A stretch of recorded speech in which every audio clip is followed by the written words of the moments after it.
Mr. Walton, did you make contact with aliens? Were you taken to another planet, to a mothership?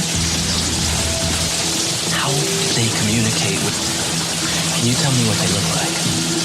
Can you tell me how many of them there were? Were you given food? But the teachers are alive. They're not books.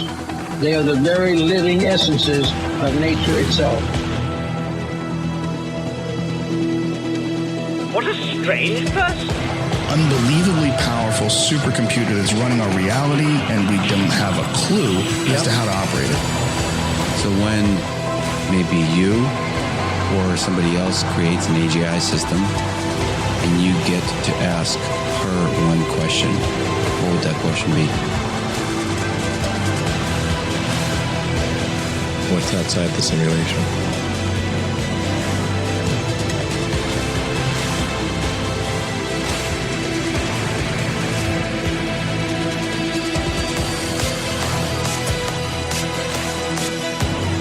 Say in your mind, say to yourself, I am more than my physical body, because I am more than physical matter. I can perceive that which is greater than the physical world.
Welcome to Lighting the Void. Oh, broadcasting from New York, upstate near the Great Lakes, it's Lighting the Void. I'm your host, Joe Roop. We're live. It is December the 22nd. Actually, it's the 23rd right now, midnight on the East Coast. Well, I wouldn't really say the East Coast. The Great Lakes, the Finger Lakes, the East Side.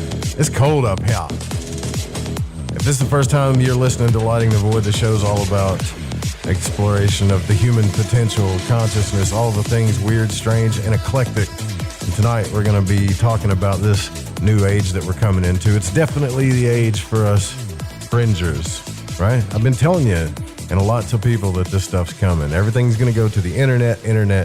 So it's going to be internet and breakaway societies. That's it. Internet breakaway societies. It's going to be a fringe world, brave new world, and we're headed into it now, right now. And I want to give a big shout out to the patrons who support this show. Thank you guys so much for making this happen. Our supporters here at Lighting the Void and the network too. And you can support the show by going to lightingthevoid.com, click on the Patreon banner, or make a one-time donation, grab something from the shop, grab an altar box. It's 50 bucks. I don't know what a bic is, but I know what a buck is. 50 bucks off right now until January the 1st. So get one. It's the best tool for any magician. Another big thank you I want to send out is to Amanda and Amandala. Everybody knows about Amandala in the chat room, but Amanda, I mean, like, I didn't do anything to this website but install, the back-end CMS and help with some of the bugs and stuff. Big, right? And she did all of the design. Pretty much did everything. Worked days and hours on this website. And then the other day, or was it yesterday, the day before, she looked at it and she's like, I don't like it. I want to redo it. And I'm like, you're kidding me. So she's kind of a perfectionist. That's why it looks so good. So I got to really thank her for that. That was an amazing job. Done an amazing job. And she does really good work on art and websites too. So part of the team, glad to have her here. Another person that's with us right now is the Rabble Rouser. If you scroll down to the bottom of the website, you'll see a lot of people that are here on the network, but you're going to see one little square, and it has a little thing that pops up that says Rabble Rouser. And that is the man, Alex Exum himself. He's going to join us for the first segment here. Alex, what's up, brother? We got some stuff to talk about, don't we? Yes, sir. And by the way, the website looks amazing. So I tip my hat to Amanda there. She did a great job, dude. It looks beautiful. Yeah, it's awesome. It's awesome. I've been looking at it all day. It looks like a party, doesn't it? It just looks like a party you want to go to. So, yeah, and the graphics are really cool on it, man. I realize she did a bang-up job. Kudos. Yeah, and then we'll continue to get that updated as we go along, too. But here's the thing, man. Other than that, like the whole thing, getting the playout systems, the rack systems, we've been building this foundation for a long time, and everybody's been really patient with us. There's still stuff that happens. The backup system kicks in sometimes because we're working out the connection because we're running like 4 streams at once, but we're figuring it all out. And you know what? While we're doing that, Alex Exum is out in Long Beach, California, one of the most hopping places out in the LA area, and is on an AM station rocking 562live.com. So we have a sister station now. It's a music station. So if you're into music, that's where you want to go. That's where we tell you to go, is 562live.com if you want to listen to music. And Alex is you're going to get a van and start rocking that AM signal, aren't you? Well, actually, my friend, we're on AM 1680 as we speak. I'm actually broadcasting. Oh, sweet. So actually, yes. The Fringe FM is on the sister station. We can interchange. So you're here now and we're going live. As you know, this just happened. I announced it on my show earlier. I didn't know I was going to be on here, but I wanted to make sure we did it. We started with a bang. So this is I guess you would say the maiden voyage for Lighting the Void in Long Beach on 1680 AM. So tell your friends. Hell yeah. Awakening to the truth. That's what we're going to be talking about tonight. And Brad Olsen's going to be coming up shortly. But I got to tell you, man, you are like one of the best talents as far as radio goes that I've ever come across in this business. I couldn't believe, like, what happened when I found Alex Exum as I was listening to radio shows, and people were bringing this cat, like, onto their shows, So the hosts were bringing him on, and he sounded like he should be the host. It was crazy. I was like, what the, man? Nobody has this guy. Like he's not on any networks or anything like that. It's crazy. So yeah. How long have you been with, the Fringe for a while now, haven't you? Yeah. Well, keep praising me, Joe. I've been there a couple of years now. No, thank you. That's very kind. No, a couple of years now, man. Well, I say a couple. 3, 4. I started in what year? Was it 17? I don't even remember now. Yeah, it was late, like 18, maybe something 18, like that. Maybe 18. Yeah. I don't even remember. I've been doing the, I did the live talk not too much longer before you picked it up, but as you know, you heard me, I think, with probably Rob Greenlee, right? Yeah. And I had done some other shows, but Rob was probably the big one because that's the one that kind of got me noticed on Spreaker, at least, where I think you found me. Yeah, and. It's been fun ever since. I'm glad I found you. I'm glad. I know I don't say this enough, and I always joke about management and everything, which, everyone knows I'm kidding most of the time. But I am proud to be a part of the Fringe FM family. And also, I should just say Fringe, right? I mentioned the URL, fringe.fm. Yeah. And also, right, Joe? .am, right? That's coming up too. But I'm just proud to be a part of the family, and I think the website, again, looks great. I know I kind of was ribbing you and telling my listeners to email. You probably got one email from, an aunt of mine or something. But the Fringe Fest, I'm looking forward to this year too. I'm already thinking about that, and we're only in December. So I'm excited about the station all 360 all the way around. Yeah, we're going to do things different. And I'm not just saying that because the boss is on the air, on the line rather. No, but seriously, we're going to do we're already doing things different. We threw a conference that had DJs and music singers and your stories that come on. What was that? Dead Again? God bless, man. Dead Again, yeah. And that was awesome. Don't forget. Oh, thank you, brother. And don't forget, I guess you call her the ringer, Jess, because she came through. Remember, people weren't showing up. We had difficulties. There were some tech issues, and she pretty much hosted half the entire day. That girl really worked. And same with Barb. Yeah. Barbara was amazing that day too. So, and everybody, Brian, everybody came through. That was just such a good time. And the feedback that we got from the audience. Because, you're always nervous going into these things, right? Mm-hmm. This is the first time we've done anything like this, virtual, because of COVID. We can't do it live. And it pretty much went off without a hitch. Any hitches that we had, I don't think the attendees noticed. And it was a success all the way around. And I want to thank, we don't do this enough, I want to thank the people who attended the Fringe Festival. And we need to update that website. I put a thank you on there, but that's what really made the event, Joe. It was the people that showed up. The chat was amazing. I mean, some of the comments in the chat were better than some of the stuff that some of the guests were saying. No offense to the guests, right? But some of the questions and the insight, like just from the people that attended, was amazing. And they were just a really fun group. I think the Fringe has the probably the best listeners out of any radio station. Right? Yeah, we got loyal. The coolest. I know they're people. Loyal to this show. Yeah. Coolest people. The coolest people in the world. And I got a confession to make. Well, you were doing the show, right? You were doing the show, and you were like, the damn website's down. They need to get their stuff together. Yada, yada, yada. Like, sorry. Amanda was like trying to fix, we were having like issues. We had to move to a whole new host and all kinds of stuff, like reinforce the DDoS. She must have been cursing me. She was like, you tell Alex to kiss my ass. And I was over here like, I was over here hitting the sound clips, dude. You didn't know it. But on our end, every time you complained, I would hit, you ready for this? Like I would tell you what I was going to hit. You didn't know it was happening though. But I was laughing. But only when you complained. That was the only time I did it. But I couldn't help it because you always take jabs at us, and I can't do anything about it, right? Because you're on your show. Like, all I could do is call in, maybe.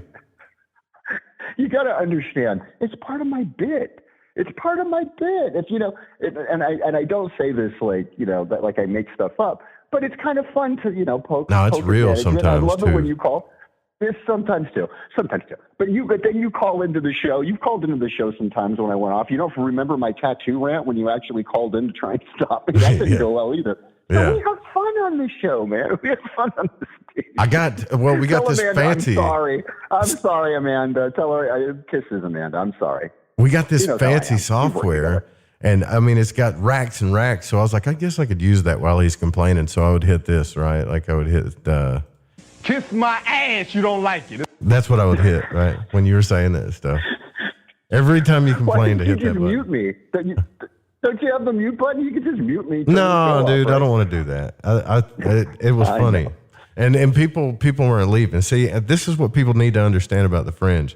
It's not a paranormal radio station. The Fringe is the Fringe. It's people that go way out there. They'll go way out there and back again to try to figure out the truth, tell you what's up, and raise a little hell a little bit because we want to figure out what the truth is. And this guy is the guy that keeps up with the politics and pop culture, and he'll just tell you just about everything that's going on in Hollywood and LA. I'm surprised you're still alive out there with all this COVID stuff going on, man. Oh, man, I got to get out of here. I say it every show, I'm going to leave the city, and then everything I do makes it so I can't leave the city. I don't know what I'm doing anymore. And now I'm setting up freaking antennas and transmitters. Yeah. I don't know when I'm ever going to get the hell out of here. Hey, before I'm not trying to kiss her butt because I have a feeling she did this, but whoever designed the Outsider newsletter logo, that is dope, dude. That was Amanda. She designed that. That's new. I didn't see that before. That's really cool. That looks really, it's supposed to be the moon, right? Yeah, well, it's actually, hold on. What's the symbol though? I'm looking at the symbol, right? It's like, okay, so it's the symbol looking at it at a different angle. Yeah, so it's the symbol for Mercury sideways. And Mercury stands for communication and truth and all that stuff too. And so she just put that right there. Oh, now it's even better. Now I like it even more. Yeah. I love it. Yeah. At first it almost looks like a moon that's cool, dude. I love that logo. Yeah, it's really cool. It's not even a logo. It's just a newsletter. Even your newsletter looks pretty cool now, dude. Everything, I'm not trying to like oversell this thing, but everybody who hasn't gone to the website, they need to go there because my complaining was well, all you had was unjustified because it worked. It really looks beautiful. Yeah, the website's under construction, right? That was all you got, so, but no, the Outsider has its own website too, the outsidernews.info. So we You can sign up there. It's free. I mean, I think we got like 600 subscribers and climbing somewhere. It's getting there, so nice. It's brand new. Nice. But it's fun. Like, we want to do a newsletter where we're like showing people cool stuff and kind of like fringe life hacks. And, we get into all the magic and stuff too. I know you don't like all that, but we talk about that stuff too. Wait a second. I told you I've got an article I want to, that I wrote that I want you to post for me, about the Bermuda Triangle. So I'm into some of this stuff, man. You know that. And I love aliens. We got to get alien thing. UFOs. Yeah. We got to get Carlton on here. I bet we'd have a good time. Yeah. He would love to go on your show. I've told him this a bunch of times. He really wants to come on and talk about magic. I mean, he's the magic man. I know you think it's insane that I have a friend that's like into all this stuff that, a lot of you, your show hosts talk about, and your listeners are into. Some of it I do believe it or not. But he's into all the stuff you're into, man. I mean, you guys could talk for hours. Yeah, that would be cool. I mean, you guys could do the full 4 or 5 hours. I mean, he wouldn't, Carlton, he won't even let me get a word in edgewise, and I'm the host. Yeah. So he would love to go on your show. We got to arrange that. Your listeners would love him. Well, I want people to also know that, when Alex and I first got together and we started doing this stuff, we were bouncing ideas off each other. And the idea is to do what you love, to follow your dreams and do what you love for a living. And when you bounce ideas off of each other, things start happening. So things are starting to happen for Alex. You got like the same thing that happened to me, man. I just put the wish list out there to help build the studio. That came along, and then started putting myself out there for hire because after going through all this stuff, I got good at it. Same with you, right? Now people are hiring you for like promos and voiceovers and stuff. And I think what I want people to understand is, as we go into this new era, the new message is don't be afraid to go after your dreams. I mean, if you're too scared to jump right in, then that's fine. But I would say the more energy and focus you put into it, the more you're going to get back, especially this time around. And that's happening for you too, isn't it? Oh, absolutely. I think, part of this whole COVID, I don't like talking about COVID. I guess this is, I have a COVID-free zone on my show, but I guess we could talk about it here. But what are the good things about it? I know people are having anxiety. I was just listening to the previous show. He was great, by the way, and talking about some of the anxiety he's had with his family and things. Great show. But this has kind of focused me, and I know some other people have said that, where I know some people who have been I've been writing even more, Joe, and I write some stuff, but I've been writing even more, and I'm thinking I got this idea for a screenplay I never wrote. I'm starting to do stuff I've never been having to do. The radio station upgrading to AM 1680 AM in Long Beach. Everybody should know about that. And so, sometimes it's hard. I know it's hard for people. People are losing their jobs. People are stressed out. People are drinking too much. I know I've probably been drinking too much. People are doing way more drugs than they should normally do. There's domestic violence and all that good stuff that comes with all this COVID stuff. But the shiny side, right? The shiny side to that is that if you're someone like me who's already, practically a shut-in and a misanthropic ghoul most of the time anyway, it's not bad to kind of spend time and work on things that you never had the time to do, or even just read. Right? I've been reading more just because I just have had more time, and I'm not running around doing other stupid nonsense that's not really getting me anywhere. So things are happening, Joe. I know things are happening for you in the station. I mean, it's just what's been going on the last year with the Fringe FM, right? The Fringe Fest, the website, you've got new host, all that. I think everything is moving in a positive direction, but there are some challenges too. And I think that's part of it. 2021 is going to be 2021 is going to be the year of the upgrade. Now, I used to say that on my show. 2020 is going to be. Remember, I started the year off saying that. I was tweeting that out before I got thrown off Twitter. Right, year of the upgrade. I had made graphics for it, everything, and then the year sank into absolute chaos. There was racial tensions. People were rioting, looting, COVID, lies of the press, the media, the vermin, the sewer rats in the media, lying every time you turn the goddamn TV on. Mm-hmm. There was a lot to be angry about. You know what I mean? But it's perspective, man. I was saying at the end of I'm going to shut up in a second, but at the end of my show, being happy is not something that happens in the future. You don't get to say, well, when I get the perfect job, or when I get the perfect mate, or when I move to that perfect city, or whatever, when I make $1 million, whatever it is, right? You have to be happy now. You make a decision now, and then you will be happy. It's a decision, dude. But everyone thinks that something's going to come around the corner and that's going to make them happy, and they're never happy, and they're always chasing their tail. Yeah, see, that's the thing. You can't wait until things get perfect for any of that stuff. Like, and Stephen Pressfield wrote a good book. Joe Rogan used to talk about it, and this is kind of why I jumped into this thing. Of course, I did it in a way where, like, I didn't have anything, you know?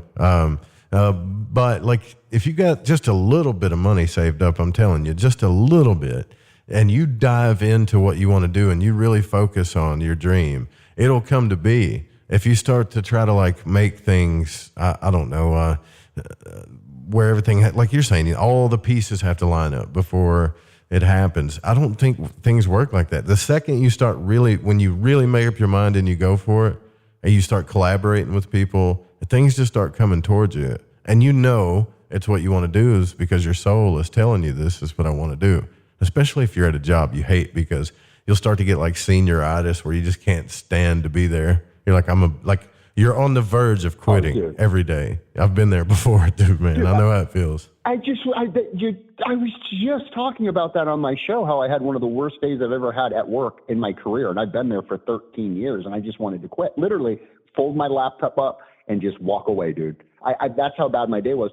And it's because there's a lot going on. I don't want to get into it, but the holiday stress, I think the COVID thing, that brings it even more. Like that would have been a normal day. I could have probably gotten through it because of all the stuff that's going on, right? You get fed up, man. And so I was like ready to quit my job. I almost felt happy. Like I was like, if I just quit right now, what's the worst that could happen? And then That's I came right. to my senses and went back to goddamn work. But everything that I'm doing right now, and you've already done it for yourself, but all the moves I'm making, and some of the stuff I can't tell you on air that's coming in the future, is all so I can be my own boss, dude. I'm so sick of working for other people. I'll work my butt off, but I'm sick of giving all of my hard work, blood, sweat, and tears to people that just really could care less. Could care less. Yeah, well, and you start to find out, like, hey, this isn't the end of the world. And when you work a job long enough, your subconscious starts to get that programming too. Like, it's the end of the world if I lose my job. It's not, man. There's a million things you can do out there. And dude, you just got into promotions and started making extra money. Like you're a natural at it too, but that was like, to me, it's like wasted talent is the one thing I see a lot. So many people have talents and so many different things they could be making money at and really thriving, not just surviving at things. And they're caught up in the system, dude. Like, and that's changing. That's not even going to be a thing now. Everybody's going to be working from home, creating. If you want to work a 9-to-5 job, you can do it from home. That's been going on for a long time. That's what you do, right? I mean, I've done that before too. So. Oh yeah, I've been doing it for years. I don't think I'll ever work in an office again. And with COVID now, I mean, it's probably a reality. Most people aren't going to do that. Joe, you mentioned something. If I could just do a quick plug for both of us here. You mentioned marketing and promotions and things. And yes, in fact, I am helping musicians do that. And because we are, working with radio stations here, the Fringe FM, wants your music, and so does 562live.com. So you can reach out, just go to 562live.com or reach out to Joe or whatever, and he'll get you in touch with how you can get your music on the station. But the point is that there is so much talent out there, dude. And I see the people that are trying to make their dreams happen. A lot of these musicians, musicians. I saw some of the musicians that on the Fringe Fest. They're so talented, but they just don't know how. They're artists, dude. They're artists. They don't know how to market themselves and promote themselves. And I'm not like, the smartest guy in the room, but because I was in the entertainment industry, I acted for a long time, 20, 30 years. And I know the music business and I'm learning it more. I'm not an expert, but I know how to at least promote, that. So yeah. I just see a lot of artists who and talk show hosts are just as bad. Trust me. I mean, we're just as bad, but there's a lot of artists out there that they're awesome at their art and they suck at the business side. And it's hard for me to watch talent just get squandered. You are going to be shocked and the listeners are going to start hearing this stuff from the Fringe FM shortly, that the music that we're getting submitted that they want to play on the Fringe. It's awesome. I mean, some of this music is amazing. It's amazing. And so once we start pumping this stuff out, and getting more talent involved and getting them on the station and things like that, it's a reciprocal thing. So anyway, I'm not going to keep selling this thing. I know you got another guest on, but thank you for mentioning that, and contact Joe if you want to get your music on the Fringe FM, or reach out to me and we'll get you set up. Yeah, definitely. If I you're know a you've got a musician, bunch of artists and DJs in your audience. I know it. Also, DJ producer might be making an appearance, right? Is that what you called him? On I don't know what you were talking about. I wasn't sure if we had an official DJ name, but I just kind of came up with that. I mean, no, listen, I've always wanted to do a better one? No, not yet. But I will come up with a good one. But I've always wanted to do a music show, right? Like I love radio. I just love it. Like Wolfman and all that stuff. I don't know why you didn't tell me. Oh, Wolfman Jack. Oh my God. Bringing me back, man. So, I'm going to be up here by myself on Christmas Day. So, if anybody else is by themselves, or if you're opening presents, you might want to turn it to 562live.com. There's going to be Christmas music. I'll be doing a show. I'll come up with my own DJ name. DJ producer is pretty good, though. I like it. So I just came off the top of my head. We'll get something a little more hip, but yeah, that's amazing, dude. I didn't know that you were such a music aficionado, and that's awesome that you're going to do it. And let other people on the station who are into that, let them know too, man. I know we're doing business now on air, but you get the point. Yeah, we're looking for DJs. So you're going to be our guest DJ Christmas morning, and I can't wait to hear what you're going to play. Don't tell me. I don't even want to know the playlist. I want you to surprise me. Maybe some Christmas music, but probably not. Like Christmas music blended in with some cool stuff, for sure. I can tell you that. You can sprinkle it in if you want. I mean, later on in the day, we're going to do a bunch of Christmas, and I'm going to do Christmas music Christmas Eve. It's going to be a really eclectic mix, so don't miss it, dude. It's going to be a lot of fun. Yeah, absolutely. Are you doing anything special for, are you going to be on air Christmas? I don't know. Christmas night, possibly. But Christmas Day. I wasn't sure because on holiday. On our sister music station, 562live.com, you bet your ass I will be. I'll be there. Yeah, baby. I can't wait. This is going to be fun. Yeah. This is going to be fun. Well, thanks for coming on, brother. I appreciate you coming on and talking about this. Okay, you got it. I know you got another guest. Yeah, thanks, Joe. And right now, remember, just tell your friends you're on 1680 AM right now. I'm broadcasting you right now. So anybody in Long Beach, tune in. All right, brother. Right on. Thanks, man. Thanks for having me on. Yeah, no problem. Bye. All right, we'll be right back. Peace. This is Lighting the Void. I'm your host, Joe Roop, live on the Fringe FM and 1680 AM in Long Beach. That's cool. That is pretty cool to say. We'll be right back.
When you're on the road with limited data or no Wi-Fi available, you can still listen to every minute of the Fringe FM by calling 701-719-3971.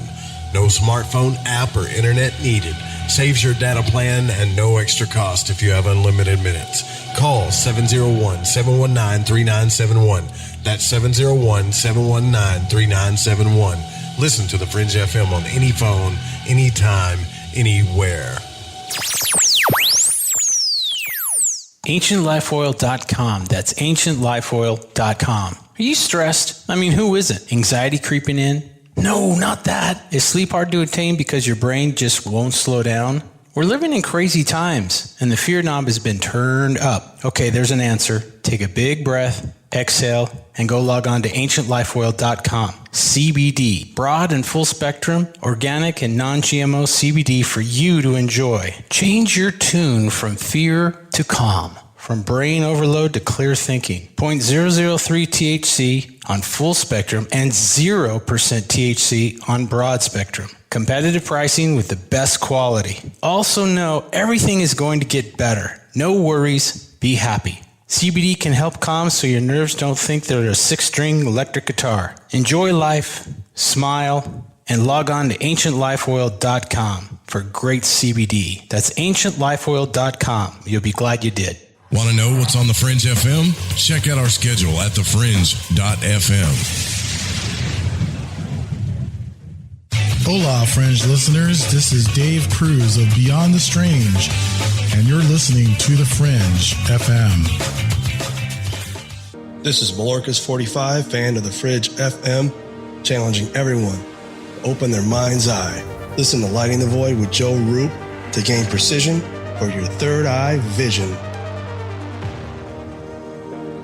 My name is Jake. I'm from Billings, Montana, and I am a void walker. Hey, Joe Roop. Thanks for lighting the void. This is Janine in the bluegrass of Kentucky, and I am a void walker. What's up, guys? This is Damien from San Marcos, Texas, and I'm a void walker. I listen to the show to keep myself aligned with the world.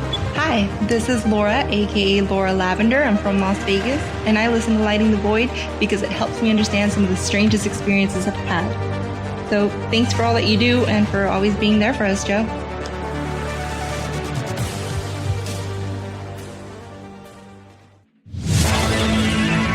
Hi, this is Kronox from Belgium, and you're listening to Lighting the Void with Joe Roop.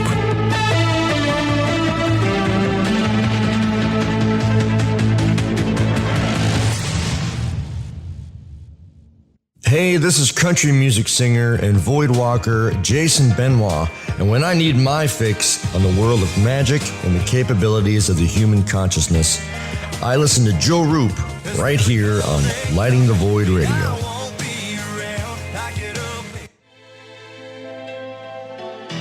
Born out of the alchemical tradition of Paracelsus is a medical tradition called Spagyria.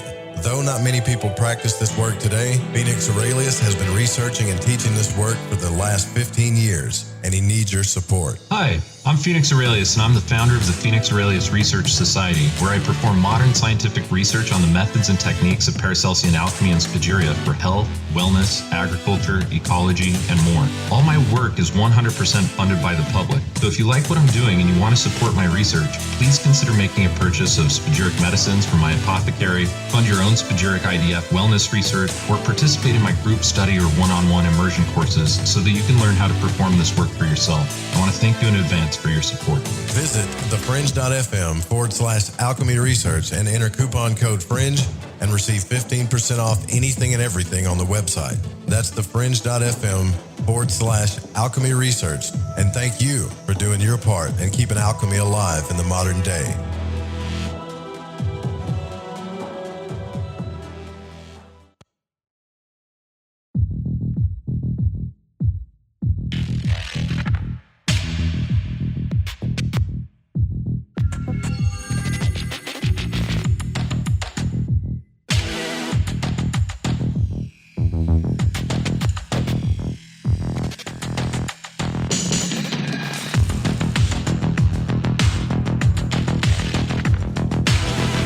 Welcome back to Lighting the Void. I'm your host, Joe Roop.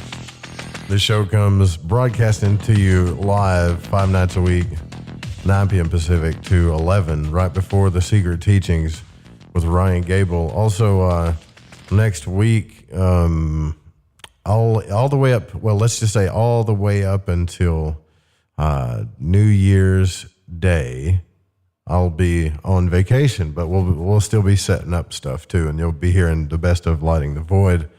I got to say too, real quick, that since we're moving into this era, I think it's safe to say, and we're going to talk about this with our guest Brad Olsen, who's coming up, that it's okay to question at this point, not have any doubts that there is a high possibility that our entire human story and everything that's going on has been manipulated. And through the exploration of consciousness and the unseen realms and trying to get beyond our normal senses that tend to enslave us sometimes, although we find pleasure from them and experience life, we do get enslaved by them.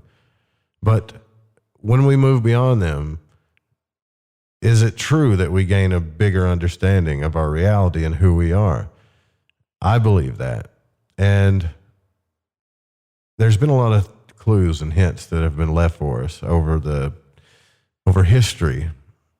And to rediscover these truths, it might be done on purpose. I don't know. We're going to talk about that with Brad Olsen, who's here with us. And Brad, it's been a minute since he's been on the show, but he's the author of 10 books, including 3 in his Esoteric Series, Modern Esoteric and Future Esoteric, and the newly released Beyond Esoteric.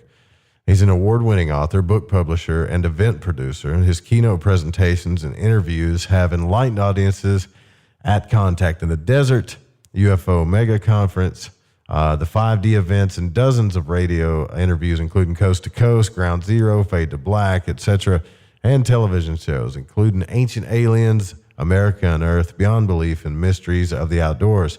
Now, Brad's the founder and co-producer of the Weird Street Faire in the SOMA neighborhood in San Francisco. The Chicago native's esoteric writing continues to reach a wide audience while he continues breaking ground in alternative journalism, public speaking, illustration, and photography. Brad, it's good to have you, man. It's been a minute since we've had you on the broadcast. Thanks for coming on. Hey, Joe, it's great to be back. Yeah, now that the new book is out, you were one of the first people to invite me to be on the show and jumped at the opportunity.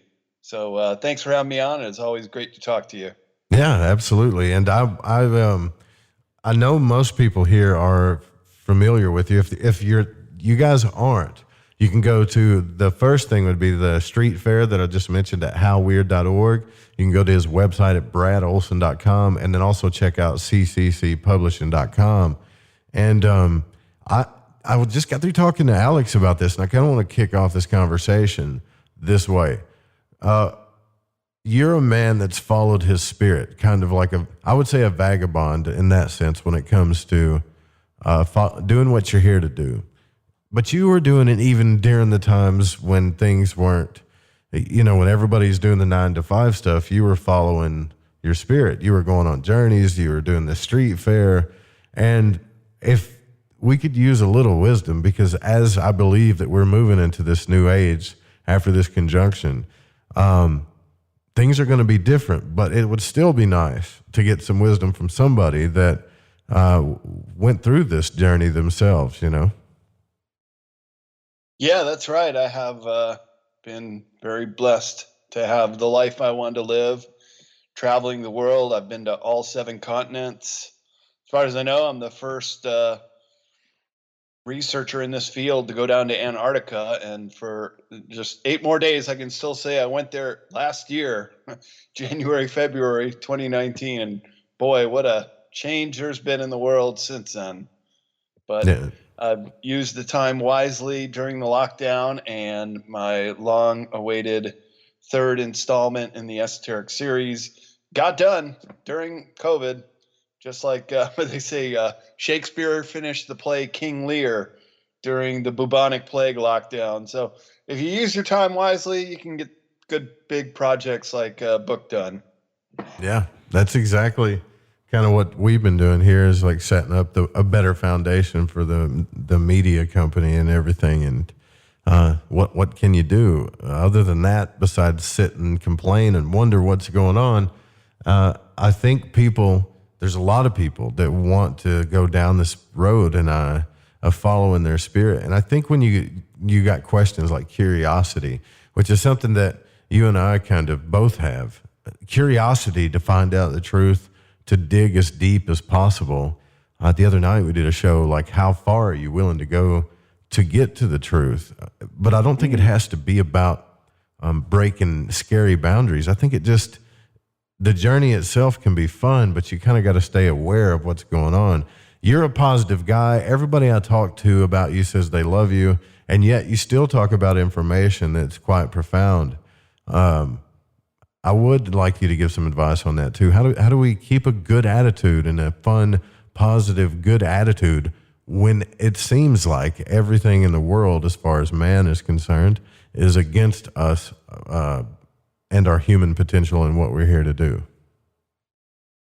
Yeah, that's a great question. And especially now when it feels like we're in California here, we're in the most strictest of all lockdowns. And you got to ask why. We were told in March that it would just be 4 weeks or so to flatten the curve, but the lockdowns never went away. I think your listeners are very sophisticated, Joe, and I know you are too. We've been looking into this for a long, long time. All the conspiracy research we've done and looking at this whole alternative narrative of how this new world order was going to come about. I love what David Icke said. He said probably over a decade ago, he said, there's going to come a time when all their plans are going to have to come above, and you're going to see it for what it is. It's going to be the raw agenda in your face. And he couldn't have been more correct once again, because here it is. We're in it.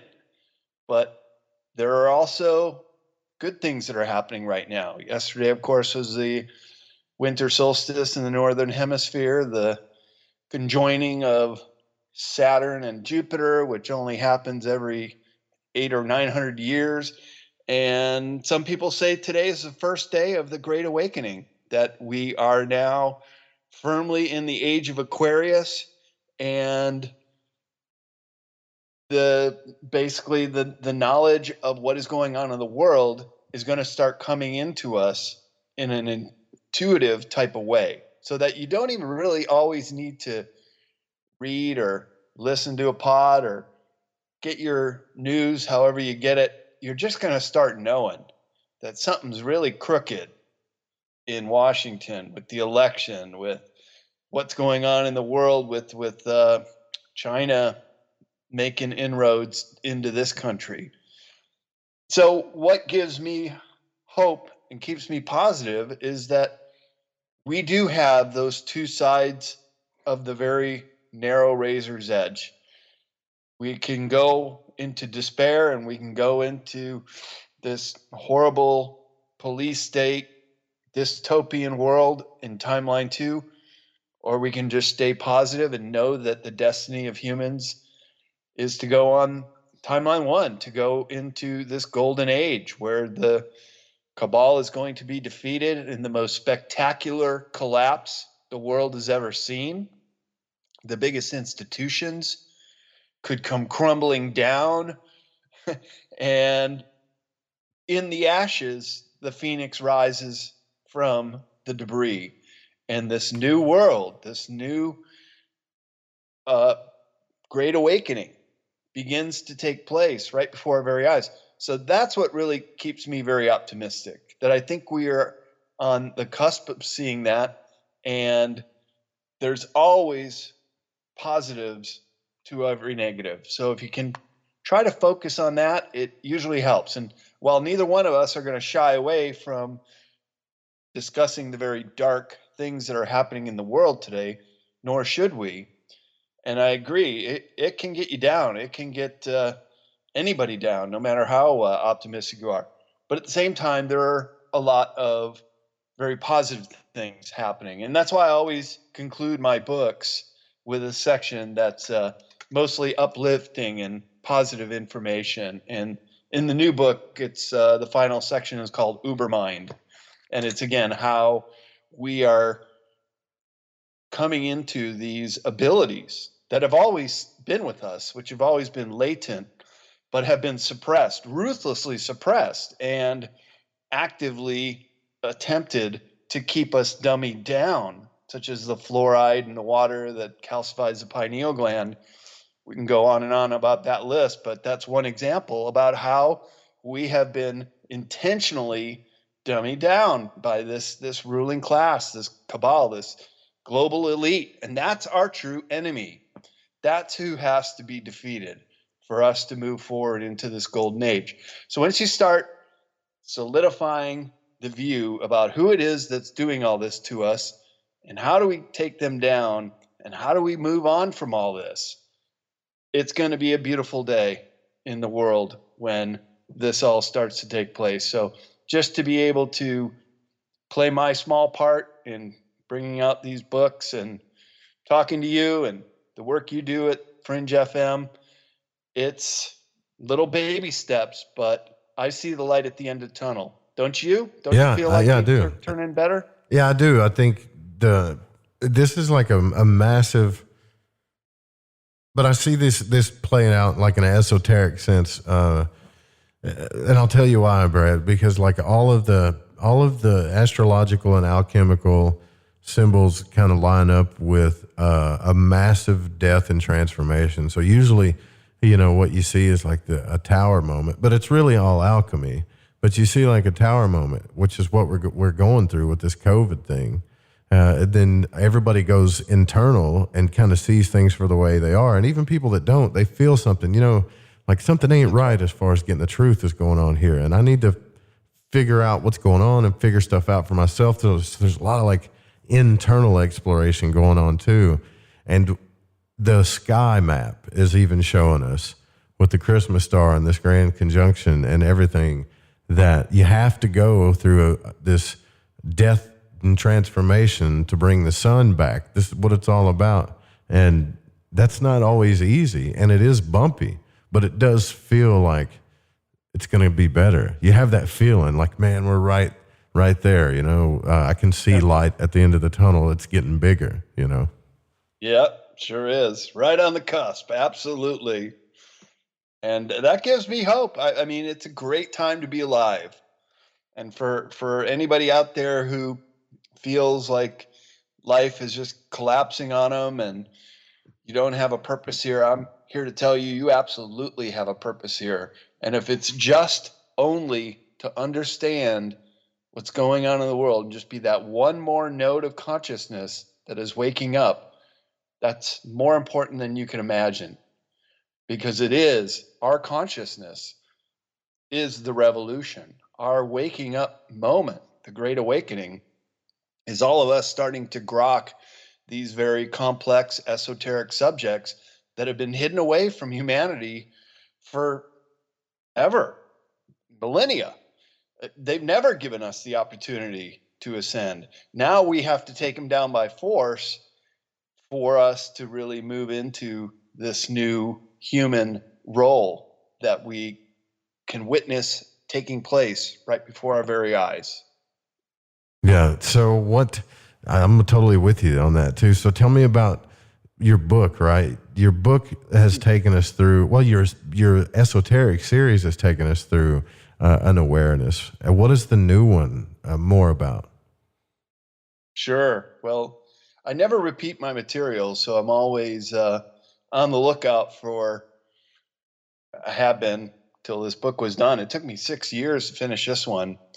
Modern Esoteric, Beyond Our Senses was book one, and I'll just give you the 30-second elevator pitch because it'll make sense to what Beyond Esoteric's all about.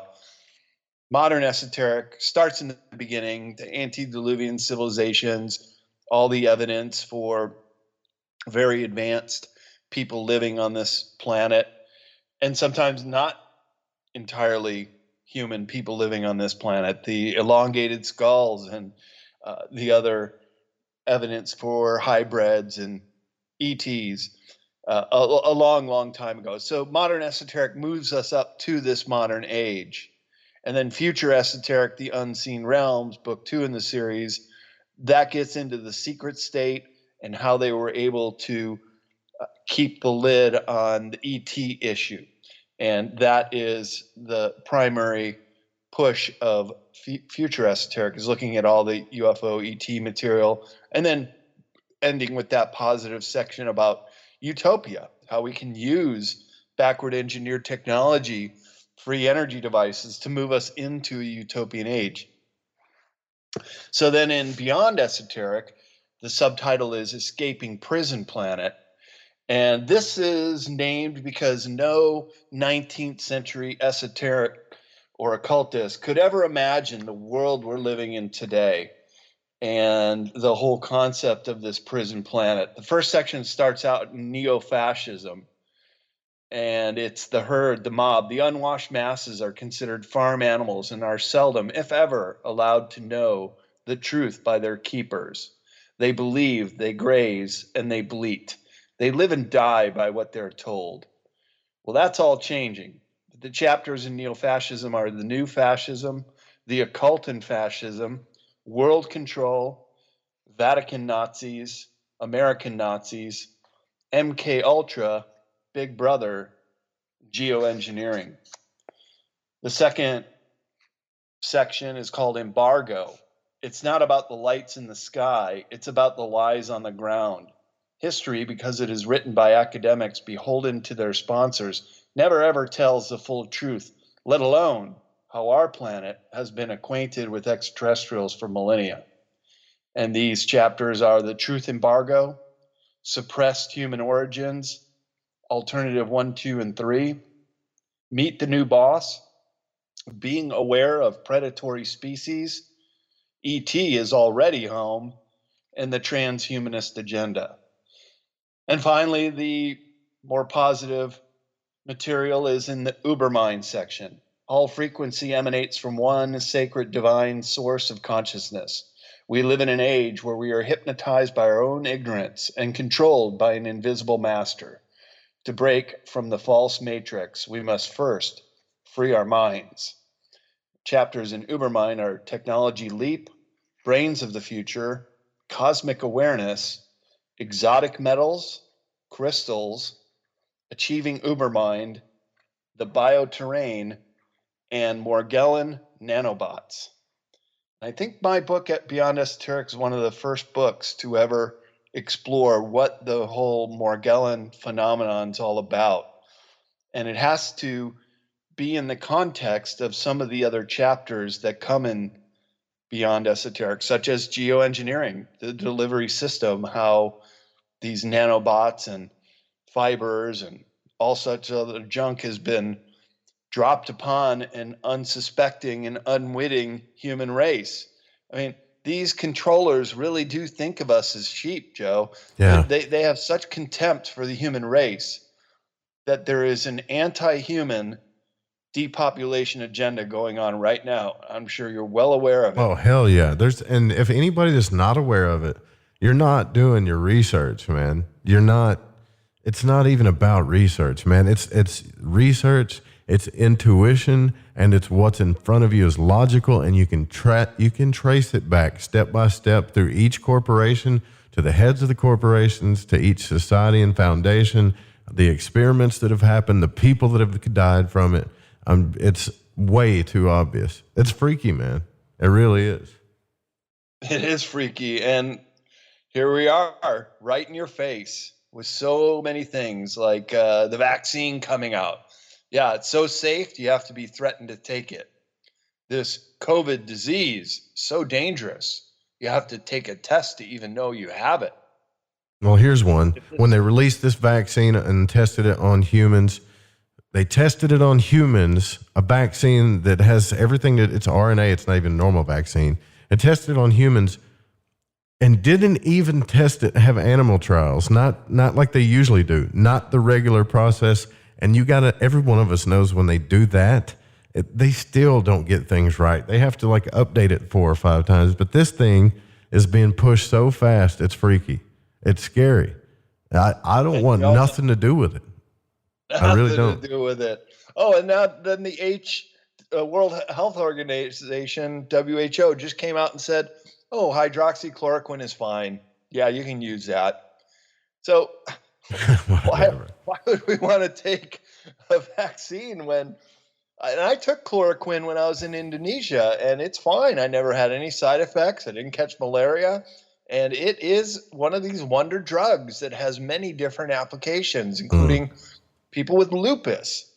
And when HCQ, which is an acronym for hydroxychloroquine, became so politicized last summer, I knew that it was what was going to help people out. And now they finally admit it. Right when they're rolling out the vaccine, too. We really need to do that vaccine when we have a generic drug for $5 that'll do the trick. It's just crazy, the world we're living in today, where people actually believe it. And that's the power of television. It is so hypnotizing. It is so engaging of people that it hijacks them. That's the real purpose of mass media indoctrination. It is thought shaping. It is getting us to use our free will to believe this egregore of this false matrix that is coming out of this boob tube. And they know that the frequencies of a television put people in a trance-like state. No wonder so many people fall asleep when they're watching TV. Yeah. That's a bad thing to do. Don't be in dream time with the television on.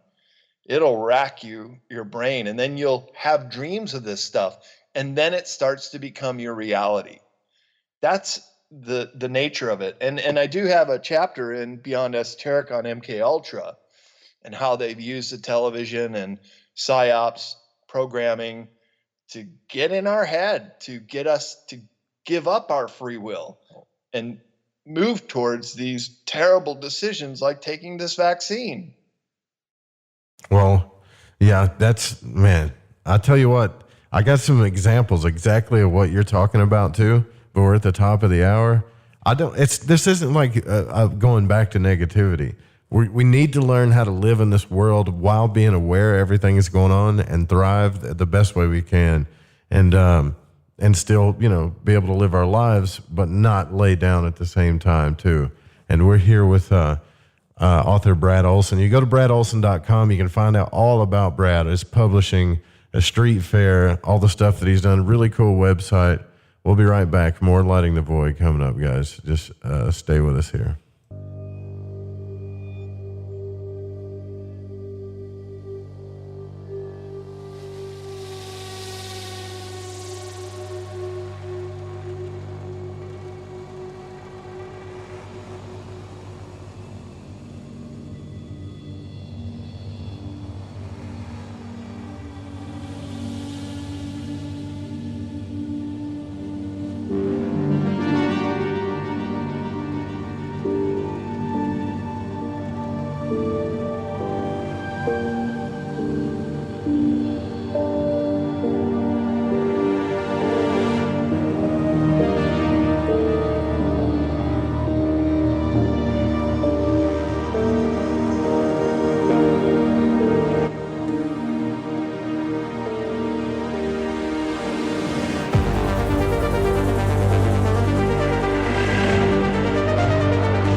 This is No Way Jose, a Northern California Piscean stuck in the Arizona desert. I'm a void walker, and I got the shoes to prove it. So what do I do when my soul yearns to delve deep into the realm of the unknown? I aim my satellite straight into the night sky and catch a smooth ride on the KTLK-DB radio waves. I tune into Lighting the Void with Joe Root on the Fringe FM. Joe, Lighting the Void is the best show on the planet.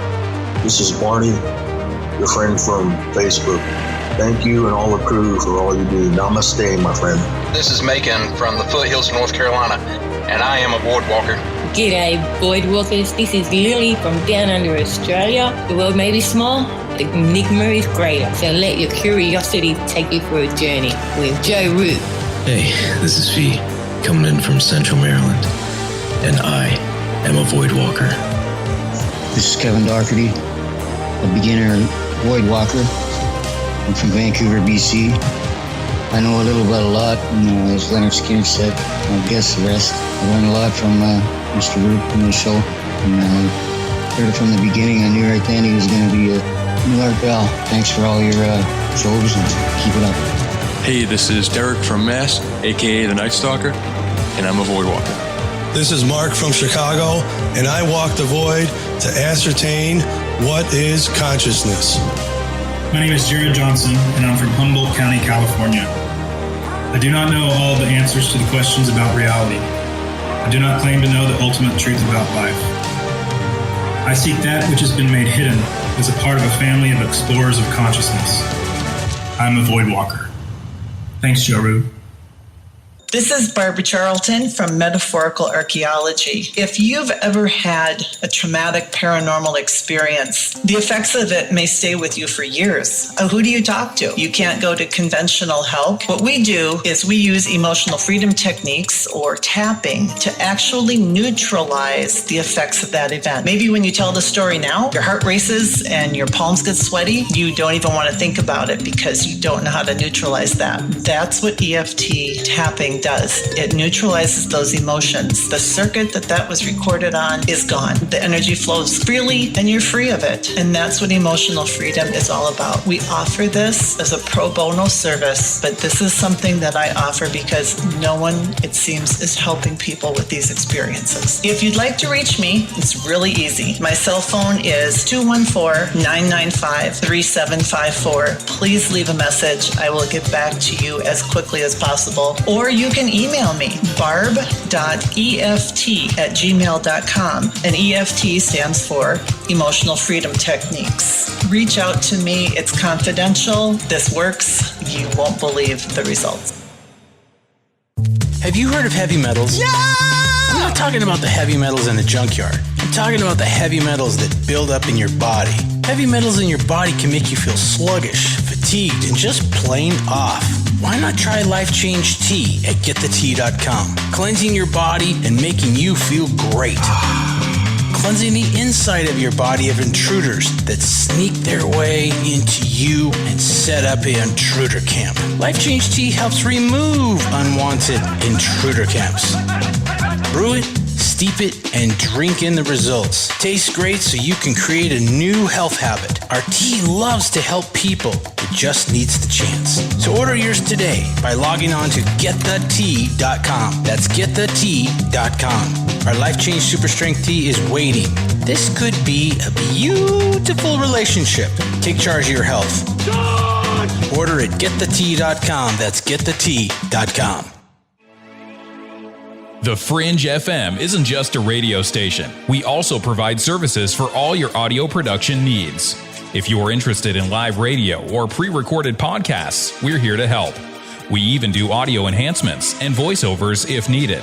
If you want to do a podcast or live radio show and even want the option to syndicate on terrestrial radio, from simple audio file enhancement to live production and call screening, we have you covered.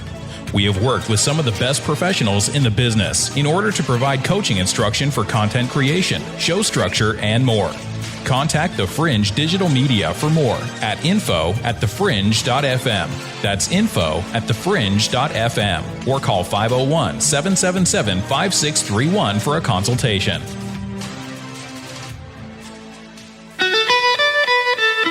From the Kingdom of Arkansas, you are listening to Joe Roop and Lighting the Void here on the Fringe FM.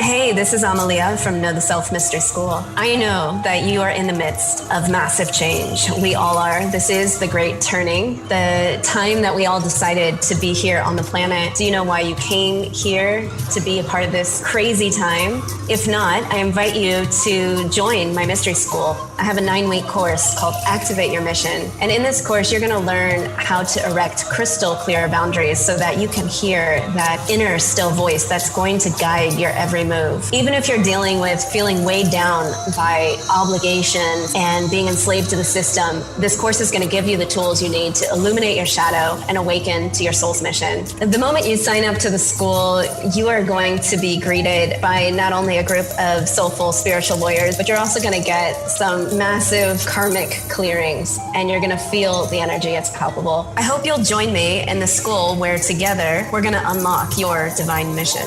Activate your mission by going to thefringe.fm/soul mission and put in the code word FRINGE and receive $50 off today.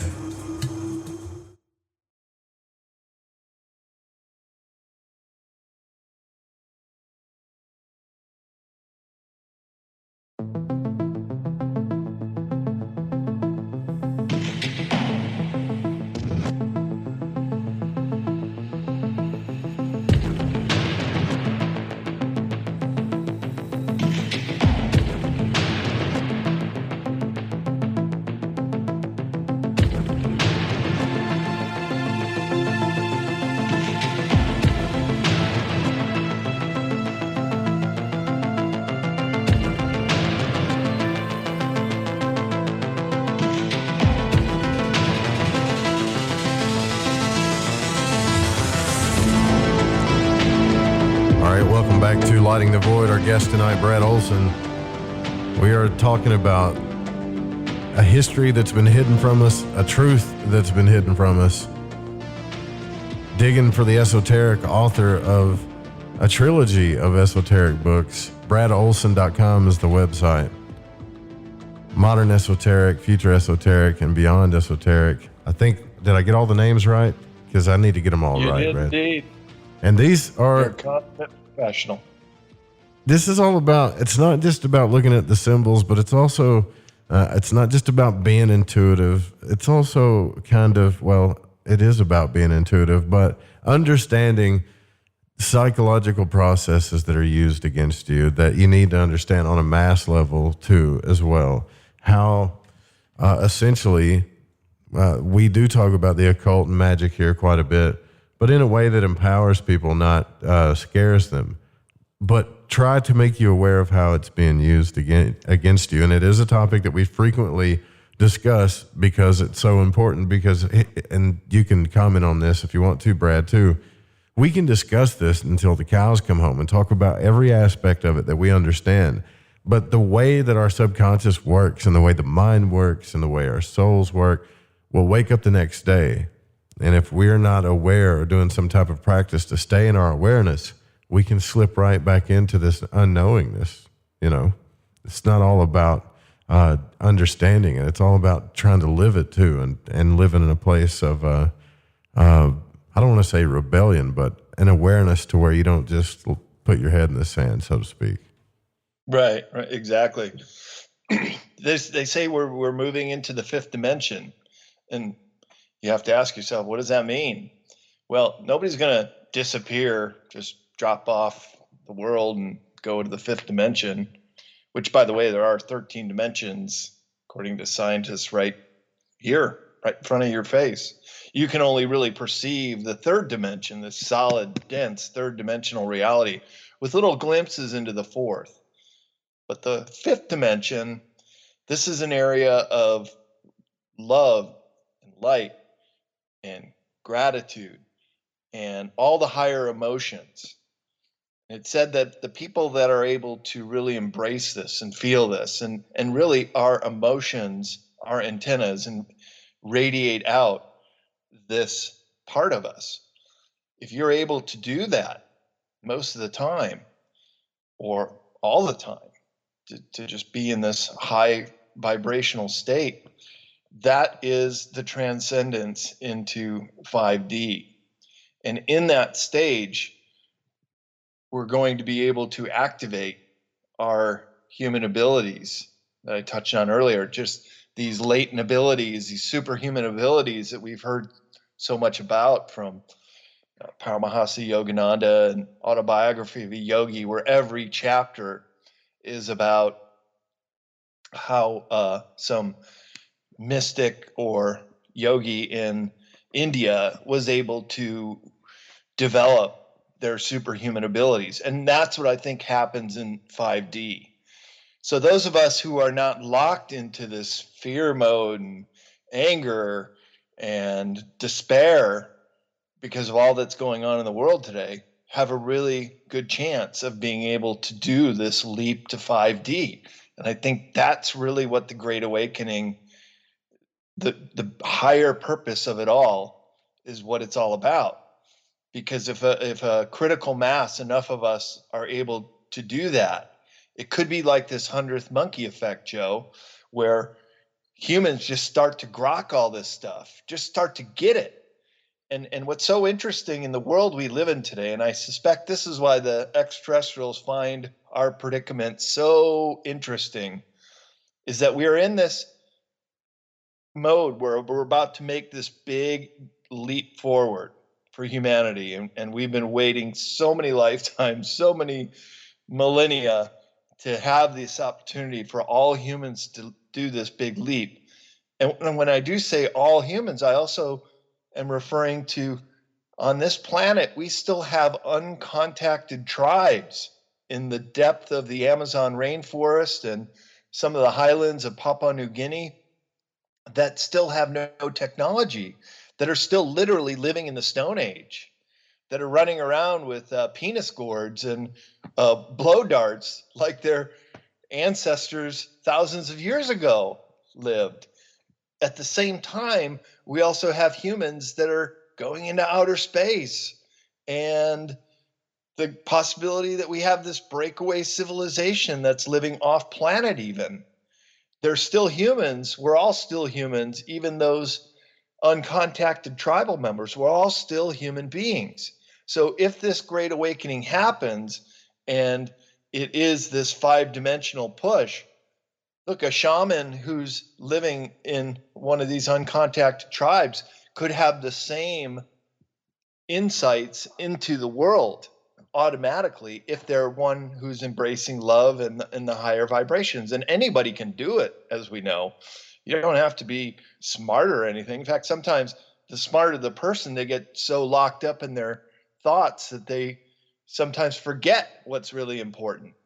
So it's very important that we all understand that the emotions that we emanate out are really the blueprint for who we are and our ability to make this ascension. Yeah, that's it. The emotions, right? So like, why is, and that's the one thing where everybody's either really damaged too, right? They're either damaged, unaware of, or they don't want to face, right? And I think our emotions, like when you go into dream world, you can definitely see how that's like the world of emotions and symbolism, right? So you see all of your biggest problems and all of your biggest happinesses and everything that's concerned. That's why they tell you to keep a dream journal. But if they keep us glued to everything, it's pretty obvious. You've seen that movie Clockwork Orange, right? Many times. I mean, they're not holding our eyes open and forcing us to watch crazy stuff and programming us that way, but it's pretty close to that, because everywhere we go, there's a TV or we have a mobile device in our hand, or there's something. So, I mean, it's about as close to that movie as possibly can be to programming, wouldn't you think? Oh yeah, it's it's a great movie. I love Clockwork Orange. I dressed up as Droogie for Halloween a couple years when I was in college. All right, that's cool. Yes, and now I mean, look, I'm not trying to be a negative Nelly here. Like I promise, that's not what I'm trying to do. But it's I don't know, like it is something that we have to be aware of. You should take breaks and go into nature, and there's a lot of people out talking about meditation and stuff now, right? Of course there are. But yeah, it's a battle, man. It's a battle. And I don't know if I should tell people, well, stay away from your technology, because look, how are you and I talking? That's the other thing. Like, we're states apart right now, and we're using this technology to broadcast to people, but we're telling them, don't, stay glued to it. And don't give into it. But doesn't it seem like a catch-22 that we depend on this so much? I think in a way consciousness created the internet, but it can be our worst enemy too. So I don't know. I think about that a lot. Like, what do we do there? We can't keep a happy medium or balance if someone else is in control of it all the time. How is it even possible? We don't give them our control. We take it away. We opt out. We use nonviolent conformity. And this is what the great nonviolent teachers have taught us through history. Look, Gandhi freed India using nonviolent resistance. Martin Luther King freed the black people after Jim Crow by using nonviolent resistance. John Lennon, so many of the greatest minds throughout history believed in peace and that we have the ability to overcome this. So when we are faced with this great injustice in the world, we just have to opt out. Like the vaccines, just opt out. Don't do it. You're above that. I mean, there's so many parallels now with the original movie, The Matrix, where Morpheus counsels the awakening Neo by saying, you have to let it all go, Neo. Fear, doubt, disbelief. Free your mind. I think so many of us are starting to have this sense that we're all living in this matrix-like experience. You take the red pill, or you take the blue pill. You wake up in your bed, you don't remember anything. You take the red pill, and I'll show you how deep the rabbit hole goes. And boy, aren't the events of 2020 raising doubt about what is true and what is not in the world today? And seeing with clarity and a reconnection to source in a pure and loving way is the way that we get through this. I'm absolutely convinced that this is the move to 5D if you want to do it. See, we have free will on this planet, and there are a lot of people that won't, that are still so locked into the blue pill version of reality that they won't do it. And what can you do?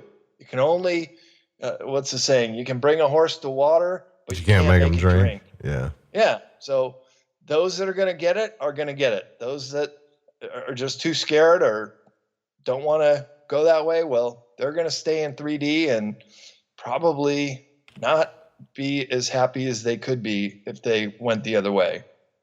Yeah, so that's the only thing that we can do. I love, it sounds so cheesy, right? Like love, yeah, okay, whatever. But it's the truth. I've had people in the chat room even put up like icons of puking and stuff. But I'm telling you, when you got a bunch of people walking around actually loving others, putting themselves in other people's shoes, not buying into all of the there's so much bad programming out there to begin with that we have to embrace before we even get to the television and get to the all of the stuff that's going on. Like, oh, you know, you can't have the life you want.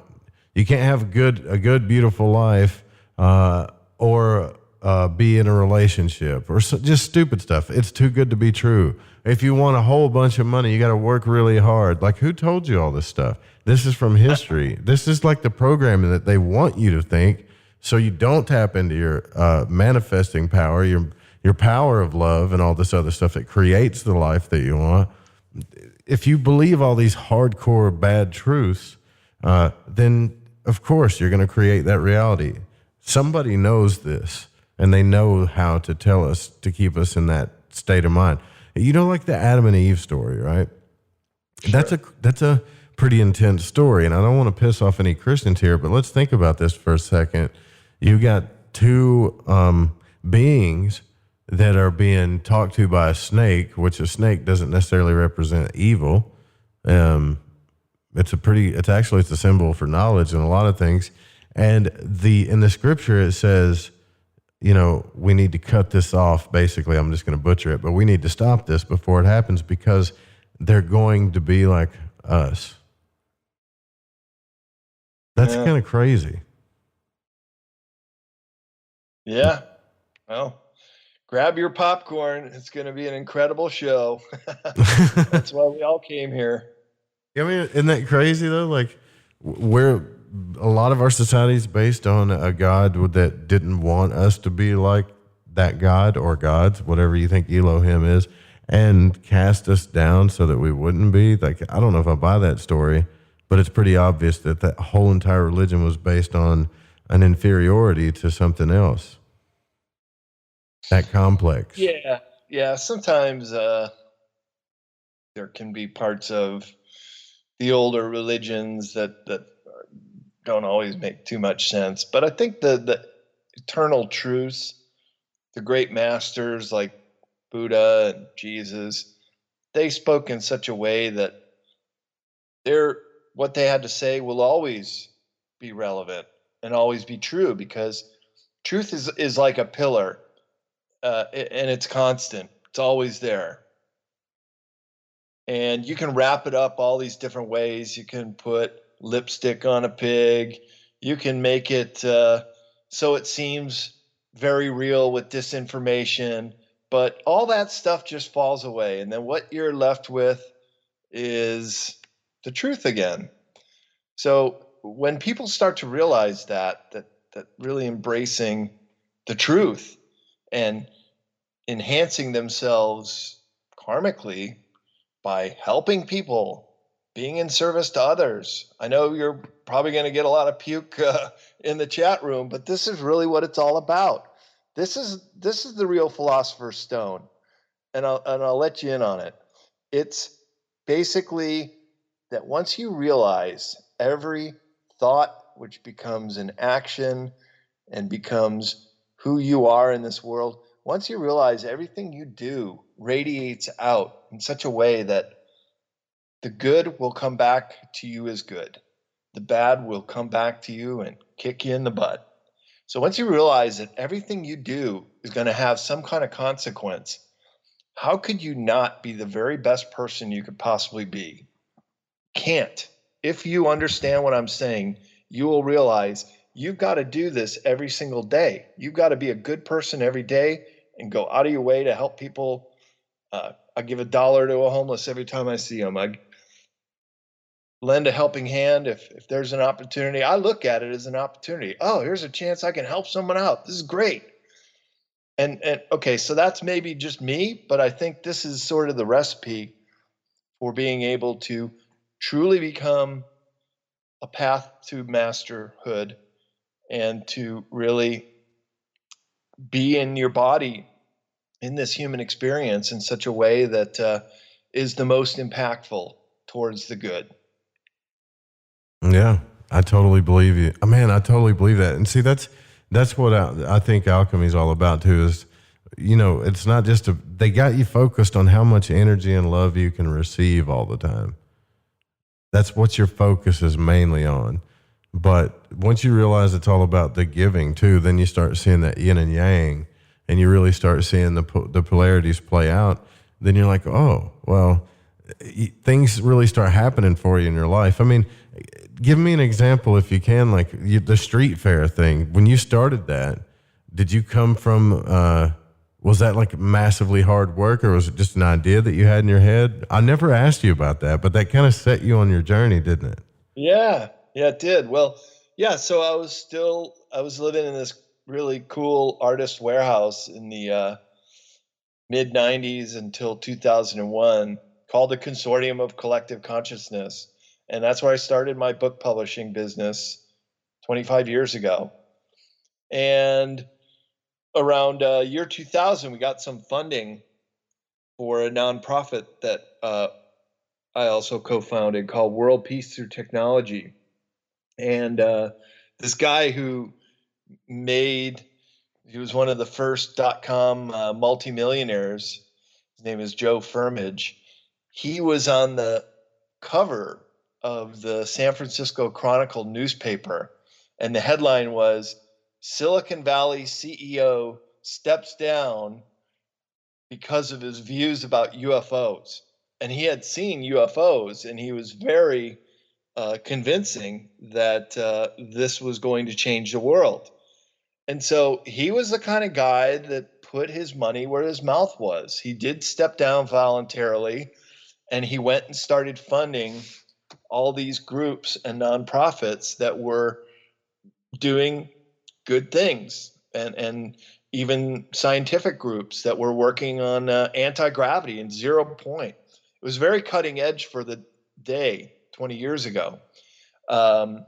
And he gave us enough funding to start the first Weird Street Faire in the year 2000. And it started out very small, just 2 stages on kind of like a block party with vendors in the middle. And we just rolled everything right out of our warehouse. We already had the sound systems and the artists and the DJs to play, and everything was right there. All our friends were the vendors and stuff like that. And it was electronic music. It was DJs and this kind of new electronic dance music that was emerging. And the joke in the day, it was kind of like that scene from the Blues Brothers, and they say, what kind of music you boys play? Say, well, we play both kind, country and Western. And our joke was, oh, we play both kind, techno and trance. That was the 2 stages. So How Weird just kept growing and growing. I mean, this is what I'm saying. You put yourself out there. You do the very best job you can do. You do it for the right reasons. And for us, it was never to get rich. It was just, let's just throw the best street fair we could possibly do and make it not so much about money. Of course, you got to cover your costs in some ways, so got to do that somehow. But it just grew word of mouth. I was a marketing major in college, marketing and art. And one of the most perplexing things about being a small businessman is the saying that the best business you can be in is a business that takes no marketing money. All the marketing is just done word of mouth. And if you produce something so good that people are just going to come over and recommend it to their friends, then your battle is mostly won, because you don't have to spend money on marketing. And I know marketing very well, and apply it into my business, publishing, and How Weird every day. I'm one of those few people that can say I use my college major every day in what I do. So How Weird just grew and grew and grew and grew to the point where we wanted to expand, but the city wouldn't let us. So we just had to make it more compact with the 13 blocks, if you can believe that, including these alleyways that we put stages in to make it work. But of course, this year, 6 weeks before the event, and we had just been approved to have cannabis sales in the fair for the first time ever. It would be the very first street fair event to do that. And we got canceled because of COVID. So it's like one of those things, you do everything right, but then something comes along like this scamdemic and pulled the carpet right out from below us. Yeah. But those were good times though, weren't they? Like you had it all going on. We'll be back. We're going to do it again. See, I told everybody too, I said, you know what we ought to do? We ought to have like an underground, like party. Just, last minute, create a cipher, send it out, and say, here's the longs and lats. And then they'll never find us, just out in the middle of nowhere. There's got to be a way to do that. Because if they keep this COVID stuff going, that might be what we have to do.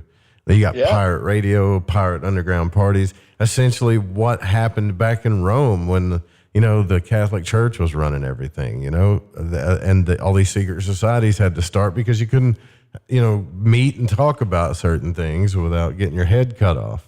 It's not that bad, but it's still pretty bad. I don't know.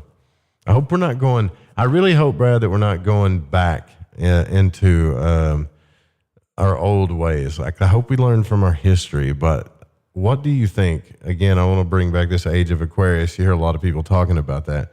Do you think that that's what's really going on here? That we're moving into that age? If we can take down the cabal rather than them taking us down, and we can release these 6,000 patents that have been bottled up by this deep state cabal, and we can use this technology to really benefit humankind, for example, free energy. Look what we could do with that on this planet. The surface of this planet is only 21% land. This is really an ocean planet. A lot of people lose sight of that. We could use these desalinization plants running on free energy, so no cost, and create all the fresh water we want or need and turn the deserts into blooming gardens again. This is what I'm saying. So we can repopulate all the fish supplies, the big fish in the oceans, tuna, and those that we like to eat. They're 98% hunted out. We have so many species that are on the brink of extinction. To be able to bring those back and do good things with this technology instead of the technology that's been used in warfare to harm each other and to harm this planet. That can all turn around. That's what I'm saying, like with this whole movement to 5D. The Buddhists would always say there's a double side to everything. If you find yourself moving to anger and fear, you flip it back. You flip it to good emotions, and you'll feel better that way. And this is how it's got to be with technology. This is why we started this nonprofit called World Peace Through Technology, is because it's so painfully obvious that technology could be used to destroy this planet and put us into lockdown with mandatory vaccines, and if you want to even call that technology. But then there's the good side of technology that has allowed us to use the internet and expand our minds that way. One of the Rockefellers, he was saying 25 years ago when the internet started blossoming, he said, we should have never let the internet get free. Should have always kept it wrapped up in national security. Why? Because it's helping us learn things and talk to each other. And the Great Awakening, they don't have their iron grip on our consciousness and our thoughts anymore. And that's the one great thing that the internet has done. It's brought us all closer together as one human family. And that's really how it's got to be. That is who we are.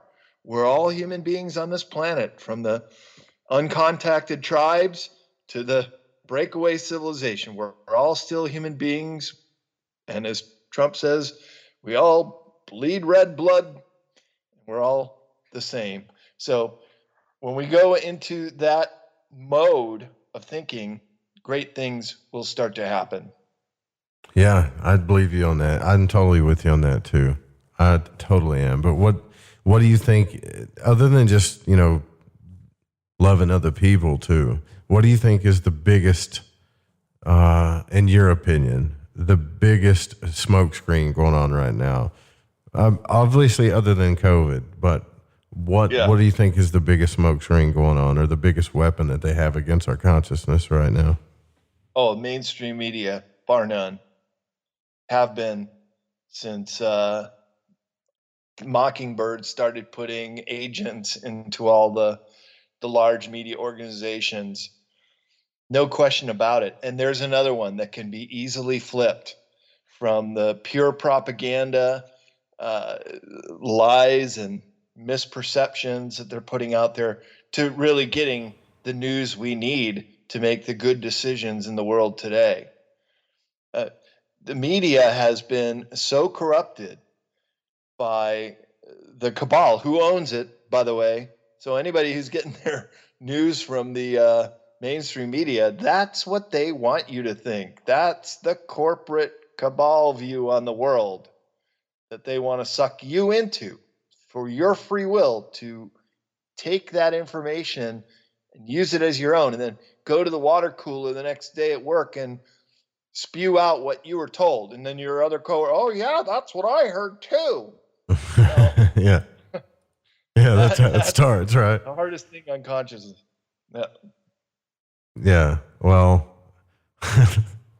I know that you're right about that too. It's just, oh man, it is laughable. I catch myself laughing at it sometimes too, because it's so obvious at what we do, like seriously, how we spread the stuff, how it's constantly how we do things that are unaware. And yet we get mad because these leaders, they treat us like we need to be told what to do.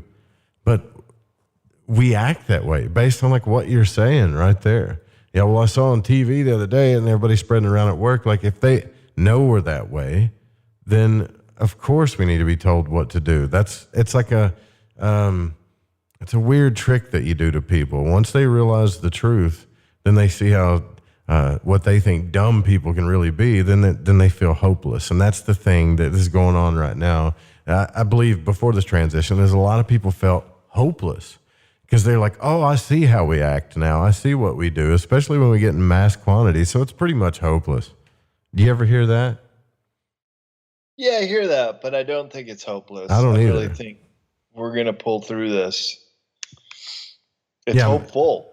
Yeah, I don't think it's hopeless. I just think when we start to really believe that kind of stuff, that's when it becomes hopeless, when we start to give in to that. So, yeah, I'm totally with you on that.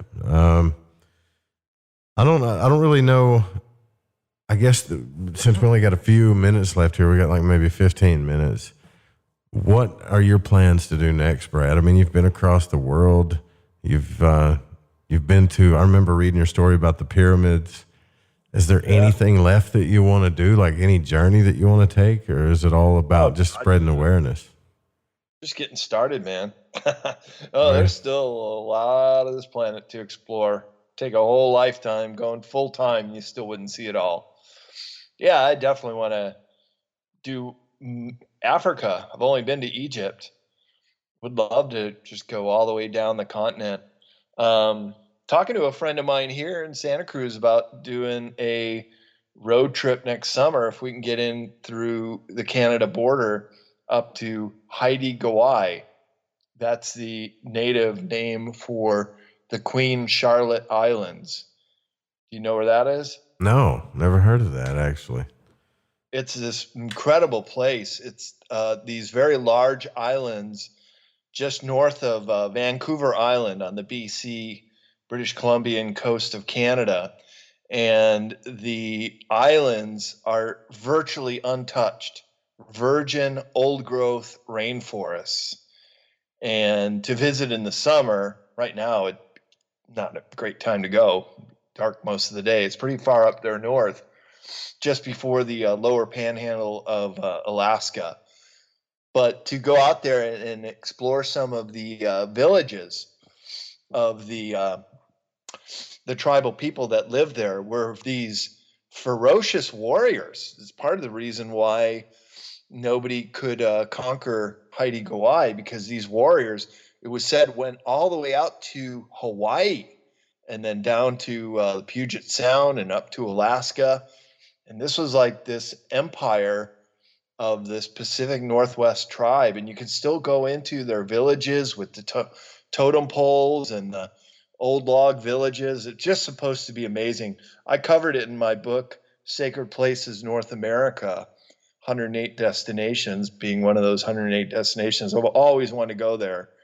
And then this friend of mine I just bumped into the other day, and he was telling me all about it. And I saw that he was putting out a proposal to go up there. I'm like, I'm with you on that one, man. I'd like to go.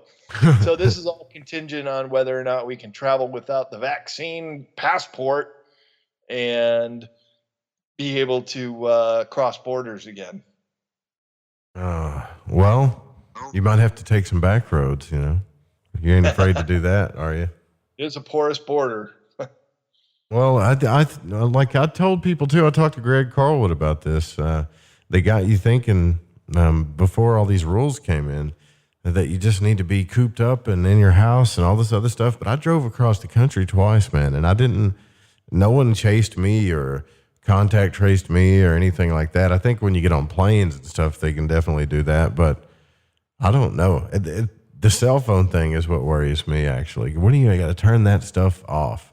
Or go? Yeah. We need to go back to those burner phones, you know, where you pay like $15 and then you just break it, and then you cross a state line, then you got to buy another burner phone, break it again. Yeah. That's all. Because the smartphones have contact tracers in them. They can, you know, flag you and GPS stuff. too. And that's a whole nother chip. People don't realize, well, I just removed my SIM card. Okay, well, that GPS chip is a whole different thing. It's not. It's a different card on the motherboard than it is the SIM card. So good luck with that. Get rid of your cell phone. Try that. People won't part with their phones either, so they got us. Well, there's a trick to that. You just take the phone and you put it in a microwave. That's what you do. As you're trapped, you take a microwave with you, stick it in your back seat, stick your phone in there, and they can't. It'll knock out every signal known to man.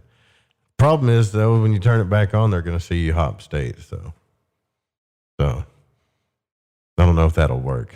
I'm trying to come up with stuff, Brad, if you can't tell. I like your way of thinking there, Joe. So, have you published any new authors lately? Do you got any new authors you'd like people to look at? How's CCC Publishing going? Yeah, it's going great. Of course, getting this book done has been everything I've wanted to do. I am talking to a couple other authors. Some are pretty big name even. Don't want to leak anything out just yet till we got the contract signed. But yeah, that's probably what I'm going to do next professionally is work with some other authors who are on the conference circuit. And I see a lot at different conferences that we speak at. And already have a name. I can't really do first-time authors anymore. They just have such big expectations, and rightly so. Go big, think big, always.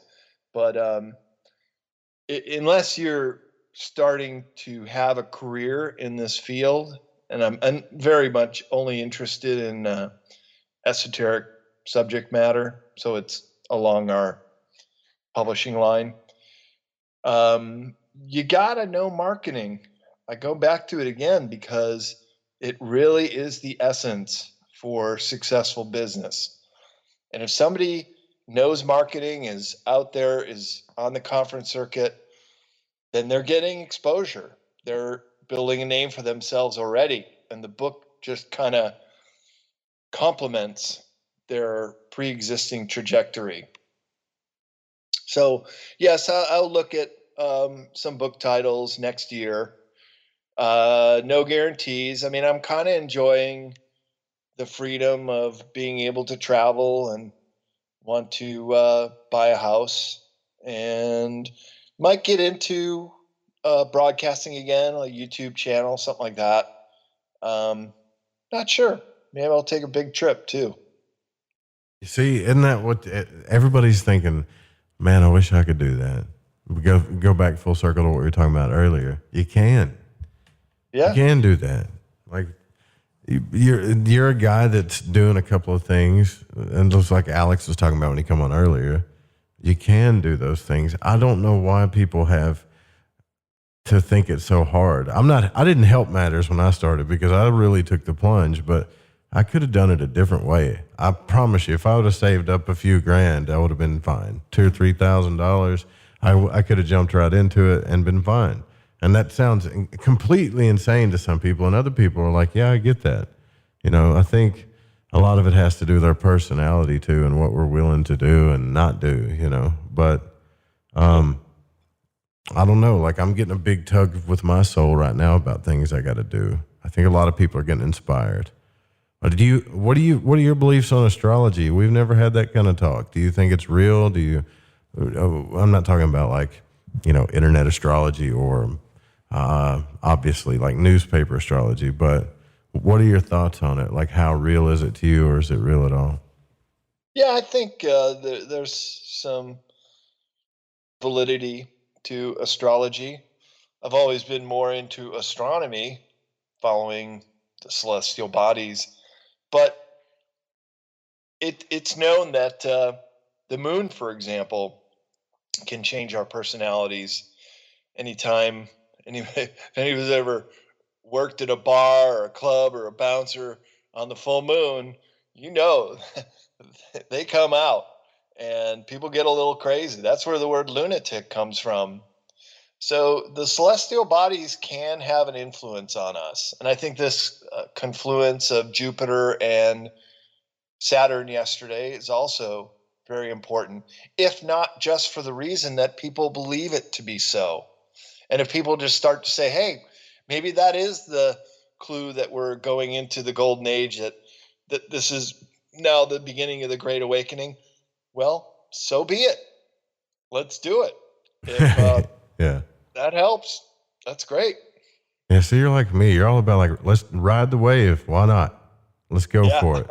I don't see what's so scary about it. I mean, even if it is scary, so what? But, you know, some people just don't have the that kind of courage that you do. But I don't think it's coming from a place of fear and courage with you. I think it goes back to what you were talking about, more about love and having a positive mentality. Yeah. Well, that's really what it's all about, in my opinion. So you can't sum up all three of your books and say that's what it's all about, but you do break down pretty much all of the psychological processes, the symbolism, and history of it throughout these books, right? Yeah, that's right. And I've just been a student of history my whole life. Just love it. Always getting out when I travel and learning about the history. I love to read all the placards everywhere I go. And I'm that kind of memory bank that when I remember something, it just stays with me forever. If something really fascinates me, I'll study it and read everything I can about it, and then can use it than with my writing and so forth. So the history is always important because that gives us perspective on how it was done in the past and what led to certain circumstances in this country, for example. How did we get this Fourth Reich in the Americas? And it's more appropriately to call it the Fourth Reich in the Americas because they were also down in South America, Central America, as well as Antarctica. And this is in my new book, Beyond Esoteric, a lot of the Nazi movement, especially in Antarctica, and what that was all about. So to have the backdrop of historical precedents is a big help, in my opinion, to understanding what's going on in the world today. So when you went to Antarctica, is that what you were really looking for when you went there? Or was it the alien base everybody was talking about? Well, as I said, I think I'm the only researcher who's actually gone down there with this expressed purpose to try to get to the bottom of some of this stuff. And where I was located was the Palmer Peninsula. It was a 26-day trip. Most cruise ships are 2 days down, 5 days there, 2 days back. We were 4 days down, 15 days there, and then 6 days back because I was on a sailboat with 11 poles and there were 3 Americans. And when we were down there, there were bases and we were talking to other people.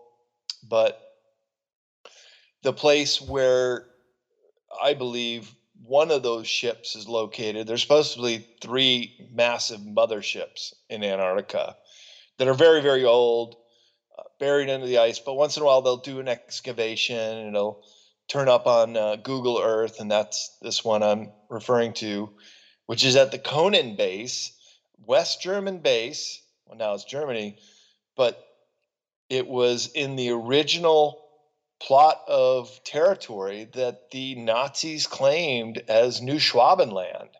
So I think they discovered that in the late 1930s. And the alphabet agencies now call them Nina, Pinta, and Santa Maria. The 3 ships of Columbus's voyage are the nicknames for these 3 massive ships under the ice. And I do believe the Conan base is one of those. Another big mystery is whether or not there is this entrance into Hollow Earth.